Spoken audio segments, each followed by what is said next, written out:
This is a massive, super rare, solid silver art medal from France that's over 100 years old. Look at the size of this thing. It dwarfs my hand.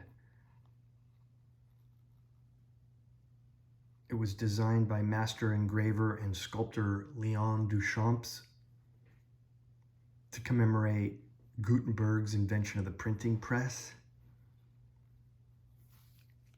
Look at this thing. Whoa.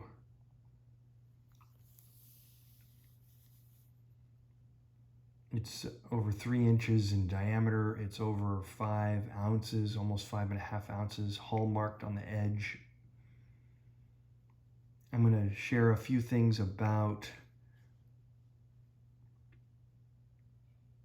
Gutenberg that you know, and things that you don't know. First of all, his father worked with the ecclesiastic mint, so that's kind of interesting. So Gutenberg, who was born in 1400 and died in 1486, grew up knowing the trade of minting and goldsmithing. He eventually became an inventor, printer, publisher, of course, who introduced the printing press to Europe. The epic part of his invention was combining elements that for the first time enabled a practical system of mass production of printed books that was economically viable for printers and readers alike.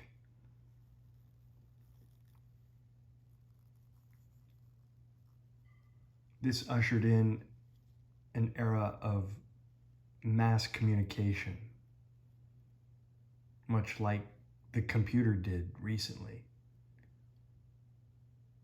This permanently altered the structure of society, unrestricted circulation of information, including revolutionary ideas, increased cultural self-awareness of its people that played a key role in the development of the Renaissance, the Reformation, the Age of Enlightenment, and the Scientific Revolution. So this contribution changed human culture forever. As I mentioned, as significant as the introduction of the computer. This sharp increase in literacy broke the monopoly of the literate elite on education and learning and bolstered the emerging of a middle class. The irony is that one of the first things Gutenberg printed were church indulgences, which was the very thing that pissed off Martin Luther, who created the Protestant Revolution using the Gutenberg press. So it's pretty fascinating. The opposite side is pretty cool. It's a picture of the press. Beautiful, beautiful, with the laurels woven all through it. I love this patina. This is a really hard metal to find in silver. I mean, go ahead and try to find it. And it's in decent shape. It's in pretty good shape. I also got the bronze version of it, but they're both hard to find. They're both amazing.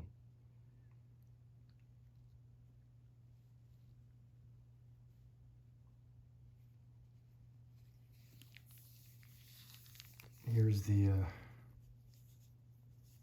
let's see if I can find it. Yeah, the edge.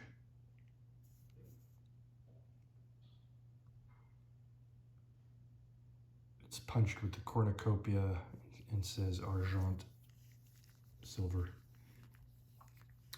So, an interesting thing about Gutenberg is around 1439, he was involved in a financial misadventure that bankrupted him. He was going to make polished metal mirrors, which were believed to capture holy light from religious relics and sell them to pilgrims. Kind of a scam, if you ask me.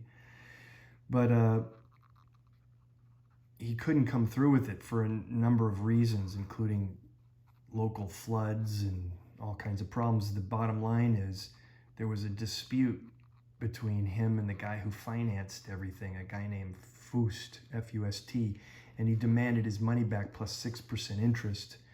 And he sued Gutenberg, and the courts decided in favor of Fust, giving him control over the entire printing workshop and half of all the Bibles ever printed. So it, in essence, bankrupted Johannes Gutenberg, and he died in relative poverty, and the church ended giving him a stipend to survive. But that's the story.